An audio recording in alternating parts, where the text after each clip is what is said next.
fai l'ultima telefonata, quella pietosa che sei andato a giocare a calcetto, stai passando anche dei momenti importanti di rinascita. Una sera ti prende la malinconia, metà novembre, parcheggi la macchina, prendi la borsa del calcetto, stai per tornare su casa e dici: la chiamo, non la chiamo? Lei già ti aveva detto tassativamente: non ci sentiamo mai più, evitiamo, magari poi quando saremo pronti tu la chiami. 00:45 e parti con la voce decisa: pronto? Lei: pronto?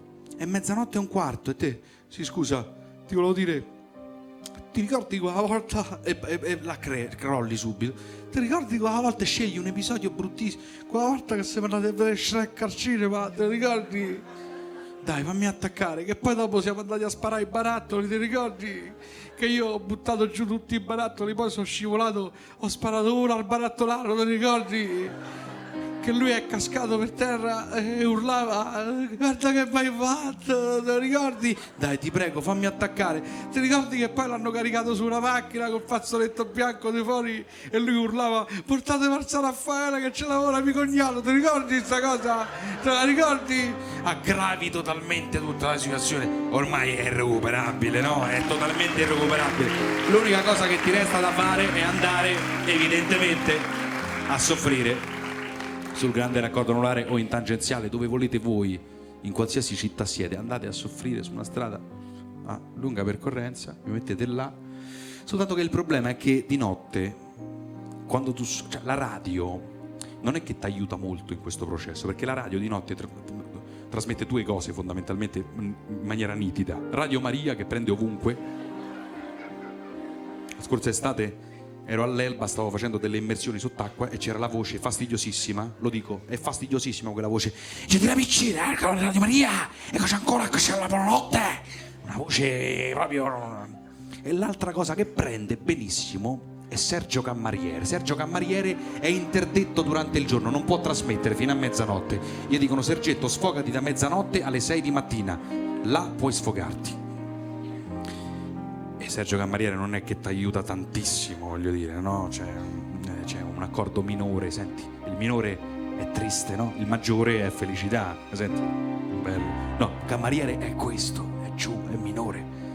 Mentre tu stai guidando, mentre tutte le informazioni ti frullano in testa: cosa abbiamo costruito io e te in questi 4 anni? Cosa? Intanto ti passa vicino un camion che trasporta latte, eccone un altro che sente Cammariere, capirai, fammi tenere largo, perché hanno paura che sbandi pure, no? Sotto Cammariere canta: se non fosse per te cosa avrebbe un senso, sotto questo cielo immenso niente più sarebbe vero. Madonna mia, che è successo a me? Che mi è successo a me? Che mi è successo? Quello del camion del latte: fermati, accosta! Se non fosse per te crollerebbe il mio cielo.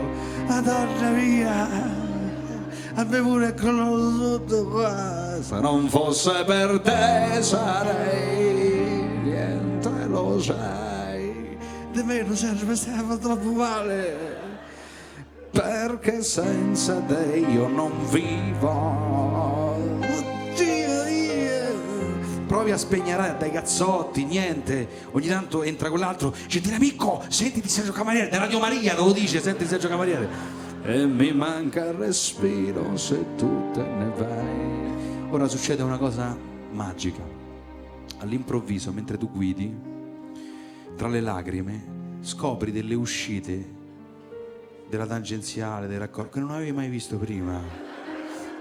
Tra le lacrime: la rustica, non c'ero mai arrivato io da qua, non c'ero arrivato io qua. C'è un'uscita a Roma che si chiama Gregna Sant'Andrea. Gregna Sant'Andrea, una volta c'avevo io a Gregna, fuggito tutto senza gente. E nitidamente riesci a capire tra le lacrime che tu in fondo non stai a piangere perché lei se n'è andata, ma perché finalmente te stai a far giro di raccordo senza la fila.